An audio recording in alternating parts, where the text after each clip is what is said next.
Water. The second most important thing after oxygen.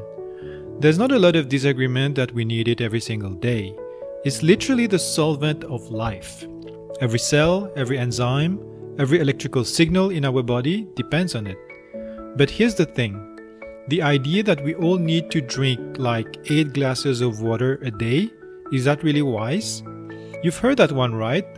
The truth is, there's actually no solid science behind that number.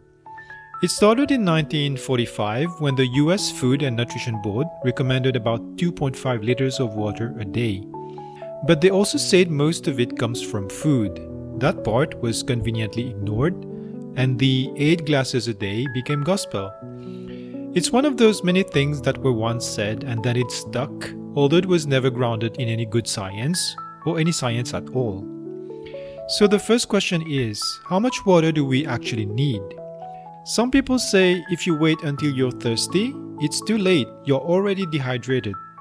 Others say, listen to your body, drink when you're thirsty, don't force it. So who's right? Well, the science leans more towards the second group.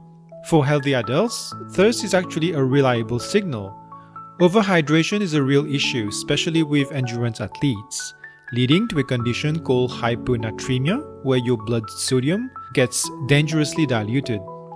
Kidneys can process about 0.8 to 1 liter of water per hour, so constantly chugging water just because you feel you should isn't doing them any favors.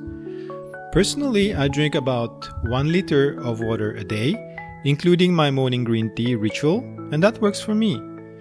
A good rule of thumb, maybe check your urine. Pale yellow would mean hydrated, dark means drink more, crystal clear all the time, you may be overdoing it. That's what I get after my green tea, so perhaps a bit of overdoing there for myself. Second question, what type of water? Ideally, a pristine mountain spring. The kind that poets write about and that makes you feel like you've just drunk liquid light.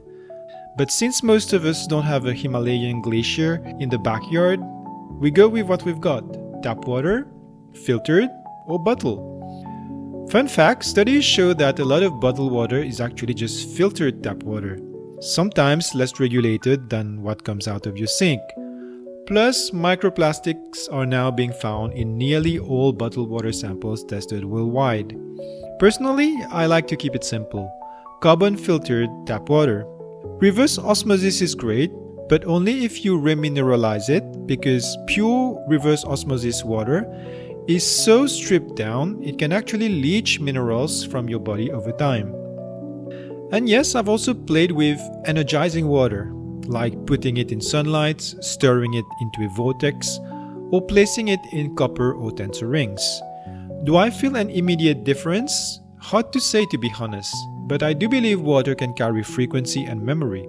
Scientists like Masaru Emoto popularized this idea, even if mainstream science still debates it. And hey, at worst it's a ritual that makes me more mindful when I'm drinking. Third question, when to drink water? This one's surprisingly controversial. Some say never drink with meals. It dilutes stomach acid. Others say do drink with meals. It helps digestion move smoothly. So who's right? It turns out moderate amount of water at mealtime don't actually harm digestion, and I was a bit surprised about that one. In fact, studies suggest it may even help break down food and absorb nutrients. The only real concern is if you're downing huge amounts of water, which could then slightly dilute stomach acid temporarily.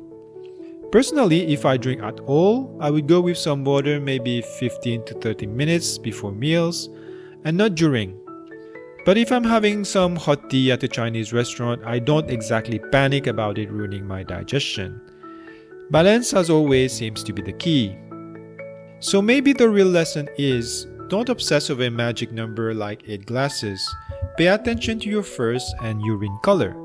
Choose the cleanest water you can reasonably access.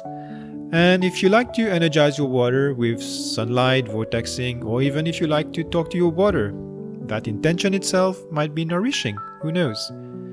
So tell me, how much water do you drink each day? Do you have any special water rituals? And please don't tell me it's cola.